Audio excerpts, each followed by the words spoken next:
So we talked about Republican Senator Mitch McConnell ending the overt farce that the last 5 weeks have been and congratulating Joe Biden as president-elect, since after all, Joe Biden did win the election.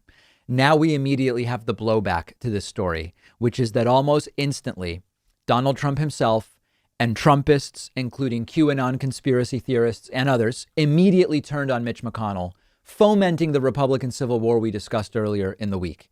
Earlier this week, I did a segment called Republican Civil War. MAGA protesters chant, destroy the Republican Party. And that story generated quite a bit of interest.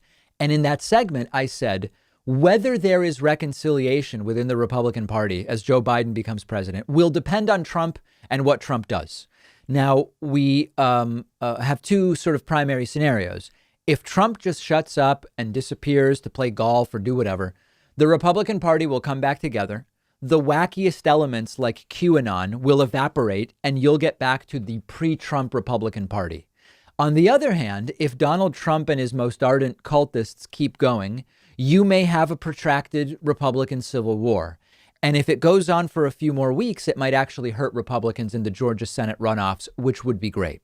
And it's looking more and more like, at least in the next month, that second scenario is the most likely scenario. Very late last night or early this morning, I think just after midnight Eastern time, Donald Trump took to Twitter in response to Mitch McConnell congratulating Joe Biden and acknowledging that Joe Biden won and is the president-elect. Trump tweeted and quoted from an article and said, Mitch, 75 million votes, a record for a sitting president by a lot. Too soon to give up. Republican Party must finally learn to fight. People are angry.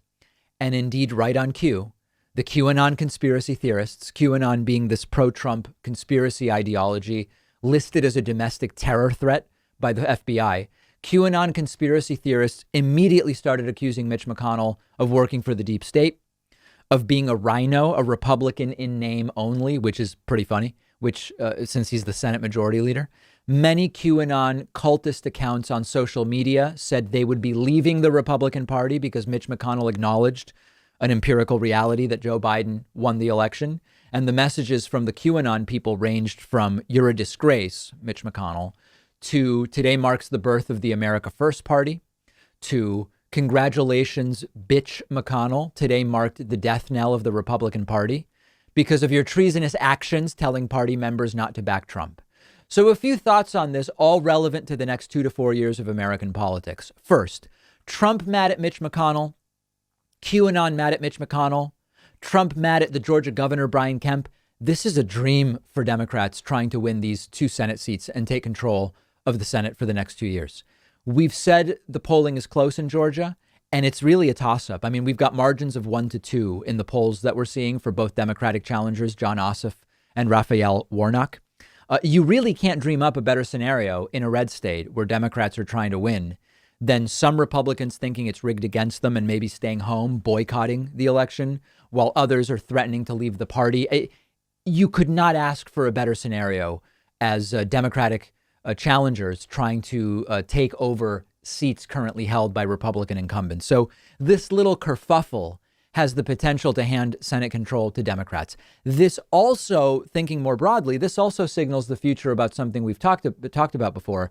What happens to Trumpists when Trump leaves? Do they simply become regular Republicans and start talking about lowering taxes and regulations and paying off the debt? Because that's not what the QAnon types have been during the Trump cult peak years.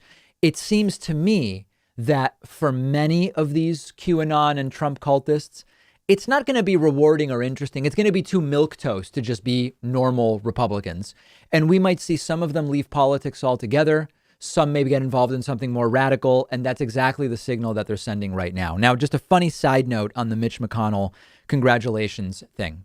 Vladimir Putin and Mitch McConnell both congratulated Joe Biden this week for winning. Trump only lashed out at Mitch McConnell.